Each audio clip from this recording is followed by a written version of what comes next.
नागरिकांना अत्याधुनिक स्वच्छतागृहांची सुविधा मिळावी यासाठी अमरावती महानगरपालिकेने कोट्यवधी रुपये खर्च करून फायबर स्वच्छतागृह उभारली। मात्र गेल्या 3 वर्षांपासून धुळकात पडली आहेत। त्यामुळे स्थिती जैसे थे असून कोट्यवधींचा पैसा वाया गेला आहे। अमरावती शहरातील नागरिकांना अत्याधुनिक स्वच्छतागृहांची सुविधा मिळावी यासाठी महानगरपालिकेने कोट्यवधी रुपये खर्च करून विविध ठिकाणी फायबर स्वच्छतागृह उभारली। मात्र गेल्या 3 वर्षांपासून ही स्वच्छतागृह बंद अवस्थेत असून धुळकात पडली आहे।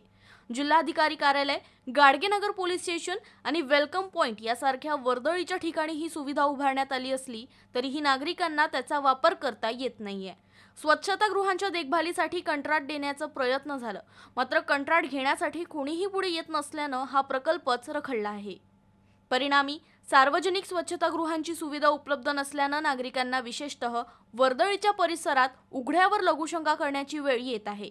एवढंच नाही तर बंद स्वच्छतागृहांच्या परिसरात दारूच्या बाटल्या आणि ग्लासही आढळून येत असल्याने प्रशासनाच्या दुर्लक्षावर प्रश्नचिन्ह उपस्थित होत आहेत। एकीकडे स्वच्छ भारत अभियानातून स्वच्छतेचा संदेश दिला जात असता दुसरीकडे कोट्यवधी रुपये खर्च करून उभारलेल्या सुविधा 3 वर्षांपासून बंद आहेत। त्यामुळे महानगरपालिकेने तातडीने पर्यायी देखभाल व्यवस्था करून ही स्वच्छतागृह नागरिकांसाठी सुरू करावीत अशी मागणी शहरवासियांकडून होत आहे।